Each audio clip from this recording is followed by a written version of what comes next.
Hello and welcome back to another Rush Duel Links video. Today what we thought we'd do is go over some of the Rush Duel staples. And what do we mean by that? We mean cards that in the physical version of the game basically have seen play in multiple different decks over multiple different years for one reason or another. Cards that are just generic enough that you can play them in anything and they're generally quite strong. Now, we're not going to cover all of them because we'll probably miss a few, and we're not going to do this in any particular order, but there are some different types of these staples that we will go over. So first off, we'll start with a card that was a staple for a very short period of time. And this card was a staple only really in Duel Links. It never really saw a ton of play in the physical game. Now, it did see some play, but because of the way the first two starter decks were released at the same time, that basically meant we immediately kind of had this very powerful Dragon Spellcaster deck, so it never really got its time to shine, but that is Thunder the Thunder. At the very early start of Rush Duel Links, Thunder the Thunder was pretty much a staple. You could put this in just about anything. Now, there were some decks such as Dragonic Resonance where you could not play this card because that limited you to only dragons, but Thunder the Thunder is the sort of card we're going for. It's a generic card, it doesn't lock you into anything, and it has a generic effect that's kind of useful in a lot of different ways. So Thunder the Thunder is kind of a soft staple, wasn't really much of a staple, but I thought we would talk about it here. The next card we're going to talk about is Hammer Crush. Now, Hammer Crush is a bit of a weird one, because in the physical game, this card did see some play, but this is primarily, or should I say was primarily used as kind of an extra back row hate, or as a card that if you were playing kind of a mono-type deck that didn't have its own back row hate, you could use this kind of as a substitute. Now, obviously, in Duel Links, we do have the Hammer Crush deal skills. This card does see a lot more play and does have a lot more value, but this card is, again, a generic enough card that I would consider this a staple. Next up, we have Talismanic Seal Array. As soon as this card released in the physical game, it completely changed the way that we deal with maximums. Before Talismanic Seal Array came out, we had kind of these weird little combos and playing these other very specific cards to try and weaken maximum monsters to the point where we could actually attack over them. But Talismanic Seal Array is a very, very strong card that, again, we already have in Duel Links. Being able to refill your deck is very, very powerful. Being able to weaken your opponent's monster by up to 2,000 attack if it's a maximum monster, also very powerful, as well as the fact that Talismanic Seal Array obviously doesn't have to be used on a maximum monster at all. It's just a fantastic tool against pretty much anything. Next, we'll talk about Siesta Torero, the Selection Box Special. So Siesta Torero is, again, a very powerful card. And this card in the physical version of the game, it did see a ton of play, especially when it came out. This was just generic enough that you could put it in anything. Being able to refill your deck, again, very, very powerful. Being able to change an attack position level 8 or lower monster to face down defense position, again, very, very good. A lot of the time, you would get into a situation where your opponent have a 2,500 attack monster on the field, and we generally have our own 2,500s. Now, obviously, there are ways to get our other monsters above 2,500 in general, but Siesta Torero was a nice, easy way to put in, flip cards down, and attack over them. On top of the fact that Siesta Torero is a water monster, which does come up when we do get some legend cards later, like the Abyss Soldier. And as we've seen in Duel Links, Siesta Torero is already a standout card. Next up, we have Rising Light Angel Essel. So this kind of fits into a category that I like to call like side deck cards. So in the physical version of the game, Rising Light Angel Essel did see some play, but it was primarily used as a side deck card for when you know you're going second, or when you assume you're going second, because then you get the maximum value from it. In Duel Links, this card is extraordinarily powerful because mill effects are very scarce in Duel Links, as well as the fact that being able to get a monster on the field at this very early power level of Rush is even more impactful than it is when this card originally came out, which was during the Go Rush era. And another card which is in the kind of side deck tier is going to be Ghost Cyclone. This was another card that you would typically see in decks where either you could empty your graveyard, so we're talking about things like Sea Serpents, and we're talking about things like, I guess Harpies were okay at doing that, but Ghost Cyclone primarily was a side deck card, but it is, again, just generic enough that you could put this card in anything. Being able to pop your opponent's back row is fantastic, but getting an extra draw as well is ridiculously good value. So, as we've already seen in Duel Links, if we can get that draw, Ghost Cyclone is incredible. So now we'll talk about some cards that we don't have yet in Duel Links, and the first one we're going to talk about is the Amazing Dealer. So this is a spellcaster monster. It's another water monster. These are going to come up. A lot of these staples are water monsters, which again does work quite nicely with that Abyss Soldier that we will get later. But if we have 3 or less monsters in our graveyard, we can pay 300 life points, send 3 cards from our hand to the graveyard, then draw 3 cards. So this is very, very powerful filtering. The best way to use this is going to be very early on in the duel when we just don't have much in the graveyard anyway. We can send 3 cards from our hand to the graveyard, draw 3 cards, hopefully get what we're looking for, as well as setting up our graveyard for future plays. Now, we do also have, again, a lot of ways to put cards back in our deck. Talismanic Sealer, we have Siesta Torero, and different, more type-specific cards that also have a similar recycling effect, which does mean Amazing Dealer can be live quite a lot during the game. This is just an absolutely fantastic staple card. Typically, people would run this at 1 or 2 copies. I think some people did run it at 3, but primarily I think people were running this at 1 or 2 to try and see it early and just get super good value off of the effect. Next up, we have Sea Dragon Knight. This is a personal favorite of mine because I always like the ability to hit the back row. But this is a 1300 body, again, another water monster. So we can shuffle 2 monsters from our graveyard into the deck. Again, generic recycling is always going to be really powerful. Look at 1 face down spell trap on your opponent's field. Then if your opponent has a card with the same name as that card in their graveyard, you can destroy it. So worst case scenario, we just get to put cards back in our deck, look at one of our opponent's face downs and know what it is. That's already good, just having that information. If we just have like a Hammer Crush or something, we can now make a more informed decision of what we Hammer Crush if we know what one of those face down cards are. But in the best case scenario, your opponent has a second copy of that card in that graveyard and you just get a free pop on that back row, which is really, really strong. So Sea Dragon Knight, absolutely fantastic card, and this is the sort of card I would expect to be in the next selection box to try and get you to buy that selection box, in the same way that Siesta Torero was a really powerful staple and kind of bait for people to go into that box. Next up, we'll talk about a card that is currently limited, and that is Legend Magician. So in the physical game, this card is currently limit 2, and that's because it is very, very powerful. Now, the effect of this monster itself is good, and it is a generic card that was seeing play before it got its other sister card, which we'll talk about in a minute, but this card got limited because of a combination of 2 cards, not just itself. But 1100 light level 4 monster, excavate the top 3 cards of your deck, you can send 1 excavated monster to the graveyard, shuffle the remaining cards into the deck, then you can add 1 legend normal monster from your graveyard to your hand. So we get to look at the top 3 cards of our deck, then we can choose 1 monster from among those 3, so we can target something to get put into the graveyard, which, depending on what we've got, if we have a way to revive something from the graveyard, or in the current game, that might be something like we could send a high-level machine so that Mirror Innovator has a very specific target to put back into the deck. We could put a maximum piece in the graveyard to use something like a Monster Reincarnation to specifically get the right card to our hand. But in the future, we will get more and more ways to toolbox the graveyard, and being able to specifically put what we want in the graveyard can be very, very powerful. On top of the fact that we can also add a Legend Normal monster from grave to hand. So if this is a Legend Normal monster like an Archfiend Soldier, for example, that's just an extra body. So that means we can just summon it out and then use it as tribute fodder, or just have it as the body. If this is a high level monster, then obviously we get a new boss monster that we can put onto the field. If we're able to use this to get back a Blue Eyes White Dragon, or if we're able to use this to get back something like a Cybertech Alligator, just having an extra threat can be really powerful. But the main reason this card has been so powerful as of late is Legend Strike, which is another card that is currently on limit 2. So we can pay 300 life points to special summon 1 level 4 monster with 1600 or less attack, or 1 Legend Normal monster from your graveyard face up to your field. Then if you special summoned Legend Magician or a Legend Normal monster by this effect, you can destroy 1 spell trap on your opponent's field. So this is fantastic. This is a generic spell trap pop, and especially when we had 3 copies of Legend Magician and a Legend Normal monster, that meant we had 4 targets potentially to put in our graveyard to bring back and get that pop. On top of the fact that because it gets back any Legend Normal monster, you can bring back a high-level monster without having to tribute. So if we have something like a Blue Eyes White Dragon in the graveyard, we can just special summon it back to the field. We now have a free 3000 attack monster, and we get to pop one of our opponent's back row. But that's not all. This also lets us bring back any level 4 with 1600 less attack, and there are quite a few good ones, some of which we'll be talking about in a minute, but a few that do come to mind are the legend monsters Mirage Dragon and Pitch Black Warwolf, which both stop traps from being activated during the battle phase. So this is a really good way to just turn off all your opponent's battle traps, which means your opponent's negate attack and your opponent's slime just wouldn't activate, so extremely powerful card.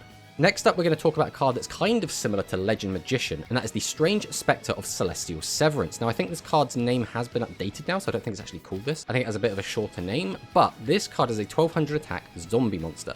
We can excavate the top 3 cards of our deck, send 1 excavated card to the graveyard. So this lets us specifically put anything in our graveyard, not just a monster.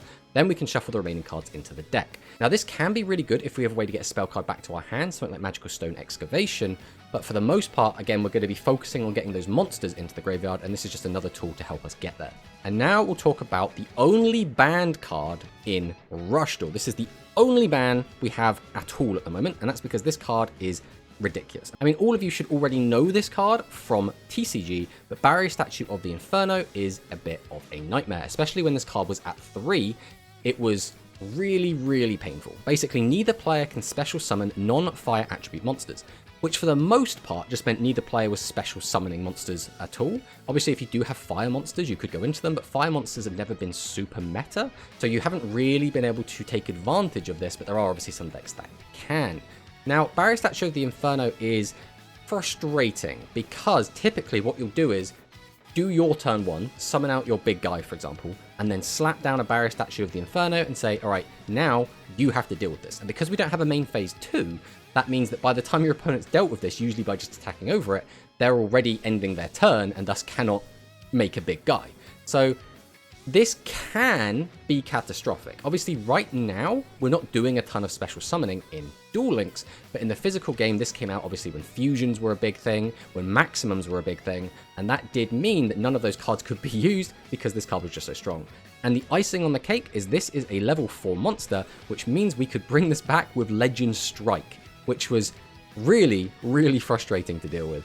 Next up, we're going to talk about Mad Rare Aquila. So this is quite an interesting card. 1300 attack, level 4. So once again, it's a level 4 monster, so we can revive it with Legend Strike. But if your opponent has 2 or more monsters on their field, we can send the top card of our deck to the graveyard. This turn, this card can attack twice. Okay, that sounds okay so far, right? Then you can destroy 1 face-up level 6 effect monster on your opponent's field.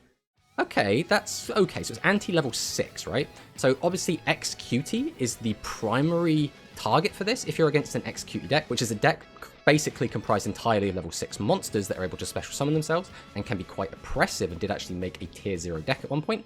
We have a comfortable out to that, and there are other useful level 6 monsters in the game that this card can also deal with. Then if we destroy the monster by this effect, we gain 600 attack. So going up to 1900 double attacking is nice, right? It's an okay effect. And this card typically, again, is kind of a side deck card where depending on the deck you're against, you would bring this in. But there is another card that you can combine with it called Combustion Only Bunsel that does make it a lot stronger. So this card is each player sends the top 2 cards of the deck to the graveyard, then you can reduce the level of 1 face-up level 3 to 8 monster on your opponent's field by 1 or 2. So what this now means is we can use this card to lower our opponent's level 8 monster down to level 6 and then pop it with our Mad Rare Aquila, which is very, very powerful. Because we can reduce it by 1 or 2, that means this will work on 6, 7s and 8s and basically make it so that our Mad Rare Aquila can always pop something and get that extra value, which is very, very strong. Next up, Galactica Jamais Vu. So this is a very much Go Rush card because it is a Galaxy monster. So if we have no other monsters on a field during the turn that we normal summon this card, we can shuffle 2 spell cards from our graveyard into the deck. This is already quite a strong effect. There aren't actually that many ways to put spell cards from our graveyard back into our deck, even at this point in Modern Rush. So having a way to do that can be really strong. And then we just get to draw a card. So it's just really good recycling as well as +1ing, and then we just want to tribute the body off and get out a boss monster, in which case it's done its job. We've gained a load of value and we're feeling quite happy. Galactica Jamais Vu, there's not really much to say about it, it's just generically a good card. And when this card does come out, you definitely want to be playing probably 1 or 2, depending on the deck you're playing. And then we'll talk about Ship of the 7 Treasures. So Ship of 7 Treasures is the first of a couple of cards that basically read discard, draw a card. This is arguably the best one, because using this, we can send any monster from our hand to the graveyard and draw 1 card. But if the card we sent was a level 7 monster, we can draw 1 additional card. So if we're in a bind, but we don't have the correct level, we can still send something and just pray that we draw into something helpful. But ideally, we want to be sending a 7 to the graveyard to get that double draw and basically going even on advantage and just filtering through our deck and trying to find the pieces that we need. Ship of the 7 Treasures is definitely the best of these type of cards, but there are others such as Trade-In, which is send a level 8 monster from your hand to the graveyard, draw 2 cards. Obviously, it's a bit more restrictive because we don't have the ability to send any monster, but still really good if we're playing level 8s. And then we have a level 6 version as well, Saturnius' Orb, which is if we have a face-up level 6 monster on our field, we can send any monster from our hand to the graveyard and then draw 2 cards. So it does act a little bit differently, but it still ends up going even and not plussing us or not minusing us, so it's kind of in the same vein. And then the last kind of draw spell we're going to talk about is Pot of Arrogance. So during a turn you have not activated a spell card, we can draw 2 cards, but we cannot activate spell cards for the rest of this turn. So this card is specifically going to be really good in decks where either we don't play a lot of 6, 7s, and 8s, or if it's a deck that doesn't play a lot of spell cards. So one of the decks I used to play this in specifically was Cyber Dragon, and that's because that deck didn't play a ton of high-level monsters, so we would use the Pot of Arrogance to try and set up the plays for the following turn. We're basically trying to accrue all of the different pieces of Cyber Dragon and our fusion spells, have them all face down on the field, and in the following turn, try and OTK our opponent. Pot of Arrogance is a very, very good card that has seen a lot of play, so even though it kind of reads as a bit awkward, it's actually very, very strong. And now we'll talk about a boss monster, Wicked Shadow Dark Lurker. This card is kind of the boogeyman, and this is a card I wouldn't expect to see in Duel Links for either a very long time or ever at all. Wicked Shadow Dark Lurker is a card that just keeps coming back into the meta in new and interesting ways. This card was seeing a lot of play in early Duel Links and then kind of disappeared for a bit, and then with Ship of the Seven Treasures came out, Wicked Shadow Dark Lurker saw a bit more play again because this card is pretty ridiculous. We can send the top card of a deck to the graveyard, destroy one spell trap on the opponent's field, and if we do, inflict 1,000 damage. And obviously when we have 6,000 life points, that's going to be a lot more impactful. But then we return this card back to our hand.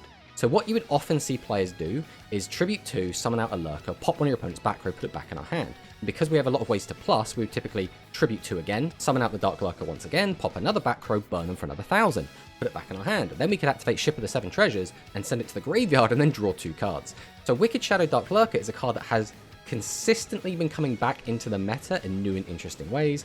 And again, I don't know if this card could come to Duel Links just because the burn effect on this card is so strong.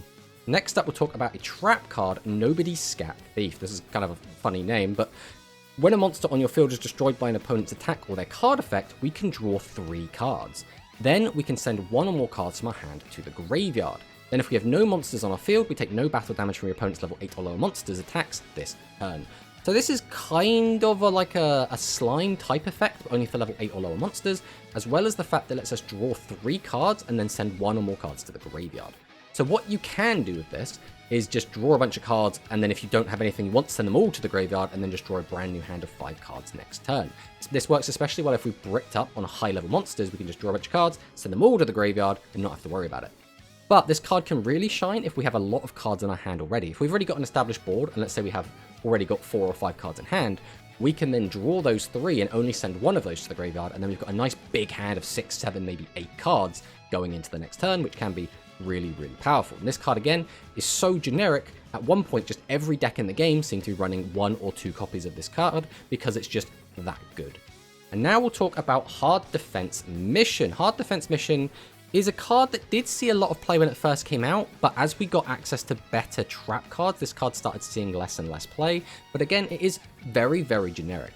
So when an opponent's level 8 or lower monster with 2,500 or more original attack declares an attack, we can destroy the attacking monster. So it just pops a Dragius. It just destroys something that has 2,500 or more original attack. That might not seem like a lot, but as you can imagine, in Duel Links right now, this card would be absolutely crazy. Now, there are a lot of things this doesn't work on, right? This won't work on a Mirror Innovator. This won't work on, obviously, a Maximum. This won't work on Fusions when they do come out. This won't work on 7's Road Magician. It won't typically work on the level 6s because, again, all of those monsters have less than 2,500 original attack. But this card does work on quite a lot, and being able to just 1-for-1 one of your opponent's cards as a trap card is very, very powerful. And this card's partner in crime, and a card that does see a bit more play even to this day, Crisis at the Sacred Tower. So when your opponent normal summons a level 7 or higher monster, we can change 1 face-up level 8 or lower effect monster on your opponent's field to face-down defense. Now notably, this does only work on effect monsters, and that can come up sometimes, which does make it quite frustrating. But typically, if your opponent does summon out one of their bosses, we just flip it down. Now this type of effect is especially good because there will be a lot of cards going forward that do stop effects that destroy monsters, and there will be a lot of cards that turn off your traps during the battle phase. Crisis at the Sacred Tower does work when your opponent normal summons, so you can then flip that monster down, and then that monster is just stuck face down. We don't have access to things like Book of Taiyu or anything of that like, so being able to make use of that monster now becomes very hard. You basically have to tribute it off if you want to use that monster for the rest of the turn. So Crisis at the Sacred Tower, again, did see a ton of play when it first came out, has since fallen off a bit, but still does see a little bit of fringe play, and against some decks can still be very powerful. Next up, we have Ancient Barrier. So this is one of those cards we were talking about that does protect monsters from being destroyed. So we can shuffle 2 monsters with the same type from your graveyard into the deck. This turn, up to 2 face-up level 8 or lower monsters on your field cannot be destroyed by your opponent's trap cards. Now this was especially good because Dark Revelation was a card that was released immediately in the physical game. That means that everyone had Mirror Force in the deck. Having a card that stops a Mirror Force from wiping your entire board seems pretty strong. But in general, Ancient Barrier is just quite a good card, right? Being able to protect your monsters from being destroyed by trap cards is always going to be really, really powerful, because that means you can basically safely attack into them without having to worry too much. So Ancient Barrier, fantastic card. And then we'll talk about Magical Stone Excavation. We did mention this card a little bit earlier, but being able to send 2 cards from your hand to the graveyard to add a spell from your graveyard to your hand can be very strong. Now obviously the best targets for this are going to be things like your legend spells, because legend spells tend to be very powerful. If you can get back a Dark Hole, or if you can get back like a Graceful Charity or a Pot of Greed, those can be really, really powerful swingy turns. But Magical Stone Excavation typically did see a lot of play when we had kind of Miracle Fusion type effects. The one that really comes to mind is 7's Wonder Fusion, which lets you fuse using cards from your graveyard by shuffling them back into your deck. So you could use Magical Stone Excavation, discard 2 cards, take back 7's Wonder Fusion to your hand, activate it, and bam, you have a giant boss monster that can potentially end the game on its own. So Magical Stone Excavation can just be a kind of 3 card, because you have to discard, combo that can just end the game out of nowhere. So don't underestimate this card, and it's currently limit 1 in Rush for a reason. Now we're going to talk about some kind of other side decky cards. These are cards that, depending on the meta, can be super relevant and should be played in the main, but otherwise should be in the side because it kind of is dependent on what deck you're playing against. And the first is going to be Word Working. So when your opponent normal summons a level 7 or higher monster, or after your opponent activates a spell card, we can shuffle up to 5 monsters from your opponent's graveyard into the deck. So right now, this would even have some use in Rush Duel Links. We could shuffle away your opponent's machines to stop Bicorn and to stop Mirror Innovator. We can shuffle away your opponent's monsters to try and stop their Siesta Torero and the Talismanic Seal Array. There are some cards that this will still work against, but when this card was very popular is when we had a lot of the Miracle Fusion type effects in the game. 7's Wonder Fusion being the main offender, being able to get rid of your opponent's Dragius and your opponent's 7's Road Magician from their graveyard, put them back into their deck, meant that they couldn't activate the 7's Wonder Fusion and summon out their big boss monster and get their plays going, which meant this type of effect can be extraordinarily powerful depending on what the meta is like. And then a similar card to Word Working, we also have Backbeat. So shuffle 2 monsters from your graveyard into the deck, then you can shuffle 2 to 7 monsters with the same type from your opponent's graveyard into the deck. Then if you shuffled 4 or more monsters by this effect, you can draw 1 card. But this is a bit harder to use, especially since the 7's Wonder Fusion deck specifically tried to fit as many different attributes and as many different types in the deck as possible. But against some other decks like Machine, for example, this can still be a very, very powerful card, and being able to +1, well, you don't really +1, you go even, because you draw 1 card, but we've used our Backbeat, is still very, very good. So Backbeat is still a really decent card. This card, I think, did typically see a lot more side deck play than main deck, but Word Working did definitely see a bit of main deck play. Next up, Prison Island Cell Block 5 and 6. So again, you would only really probably main this in an XQT Tier 0 format, but that was a thing, and we did do that. But while this card is face up in the field, neither player can tribute summon level 5 or 6. So this is also very good into Harpies, because again, those are level 5 and 6 monsters. Now this card isn't completely foolproof, and obviously is a Floodgate, and people don't tend to like Floodgates. That's why this card was typically a side deck card, but this is generic enough and everybody played this in the side, so I thought we would mention it. And finally, we're going to talk about some cards that are kind of deck specific. These cards you wouldn't just put in anything, but you might include an entire engine into your deck, or you might try and include these cards in a deck where they really shouldn't be because they're just that powerful. The first one we're going to talk about is Dark Revelation. I mean, we did have Spellcasters, Dragon Casters, and Machine Casters at the beginning of Rush Duel's lifespan exactly because Dark Revelation was just that good. So when your opponent's monster declares an attack, shuffle 4 Spellcaster monsters from your graveyard into the deck, destroy all attack position monsters on your opponent's field. So basically, players would just try and stick all of the best Spellcasters that they could in the deck, anything that's just generic enough to be useful, then use Dark Revelation just so they could have 3 Mirror Force in their deck, which is really strong, and that is probably the reason we don't have Dark Revelation in Duel Links. The next one everyone should be very familiar with, and that is Steel Mech Lord Mirror Innovator. This card is so good that people do tend to try and slap this into other decks that probably shouldn't have it, as well as a small machine package just to fuel it, because the card is just that strong. Anytime there is any kind of machine deck or any deck that uses machines, people are always trying to stick Steel Mech Mirror Innovator in it. Even to this day, this card sees play in both Cyber Dragon and Jinzo, which are two... Well, Jinzo is very much a top tier deck. Cyber Dragon's not exactly top tier, but it's still performing very, very well. And both of those machine decks are still using Mirror Innovator. So again, it's one of those cards that just never seems to go away and will always see some sort of play. Then we have Grand Extreme. This is a very, very powerful card for two different reasons. So first off, we can special summon a fish or sea serpent monster from our hand face up to our field. So being able to cheat out anything is generally very good. If we get out a 2 tribute monster, we basically only use our Grand Extreme, so we've got out 1 cheaper, which is really good. Then we can shuffle up to 5 monsters from the opponent's graveyard into the deck, and we've already spoken about why this type of effect is so strong. So if you're playing a fish or sea serpent boss monster, you can just play this card alongside it. It has the Grave Hate, which is very, very strong, and then we get to cheat out our boss. And what better boss to cheat out than Pure Glass Spears? This card was completely bonkers when it first released, and did see a lot of experimentation with people just putting this with other just very good aggressive monsters, such as Dragius. So we can change this card's battle position, attack becomes face-up defense, defense becomes face-up attack. This turn, one face-up monster on your field gains 1000 attack, and if it attacks defense position monster, inflict piercing damage. So as you can imagine, if we have a Dragius on the field, and then we activate our Grand Extreme, we can cheat out Pure Glass Spears in defense mode. Then we can activate its effect, change it from defense to attack mode, boost our Dragius' attack by 1000, and now it's attack pierce. So now we have a 3500 double attacking piercing Dragius and a Pure Glass Spears on the field, which is really, really strong. And Pure Glass Spears did see a lot of play in a lot of different decks. Obviously, it did see play in the Sea Serpent deck as well, because it is a Sea Serpent that works with support cards. But what made this card even crazier is it's just a 2500 attack, 2500 defense, which just meant it was just a really good card on its own, but it also made other really good cards even better. So Pure Glass Spears, if this card comes out in Rush Duel Links, is going to be crazy. Next up, we have Secret Order. Now, this card was very controversial. This card originally, when it came out, created a bit of a, I don't know if we could call it a tier 0 meta, but it was definitely a very strong deck.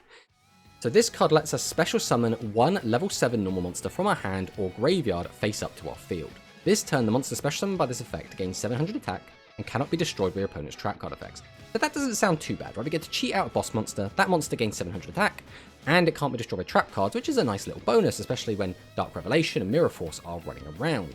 Getting that 700 attack is nice though as well, because a lot of our 7 monsters are going to be 2500, so we're going up to 32, which means that we can clear things, which is pretty good.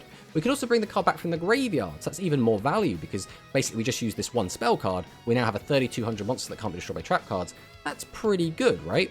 The issue is that you could play this card at 3 copies, and what that meant was you were incentivized to fill your deck with as many high-level normal monsters as possible to just keep spamming Secret Order.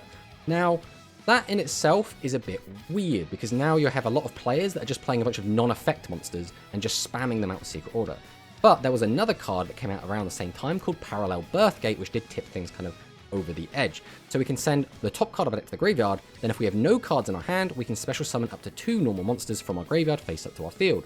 So now, this means we have 2 cards that are very, very strong, let us cheat out high-level normal monsters very, very easily, and we can run both of them at 3 copies. So when these cards came out, they did create a deck called Gate Order, which was very, very powerful and not very fun to play against necessarily. Basically, your opponent just spams out these high-level monsters, and you just kind of can't do much about it. It was very frustrating when these cards were seeing a lot of play, but Secret Order did get limited, but has since been unlimited, so it's back at full power. But the meta and power level has kind of risen past the point of Secret Order still being super, super good, so now it's just an all-around good card. And finally, we're going to mention Star Restart. So this is a card we would only play in a fusion deck because it wouldn't work in any other. But we can place 1 card from our hand on the bottom of our deck, special summon a level 5 or lower normal monster from your graveyard face up to your field, then we can add fusion from our graveyard to our hand.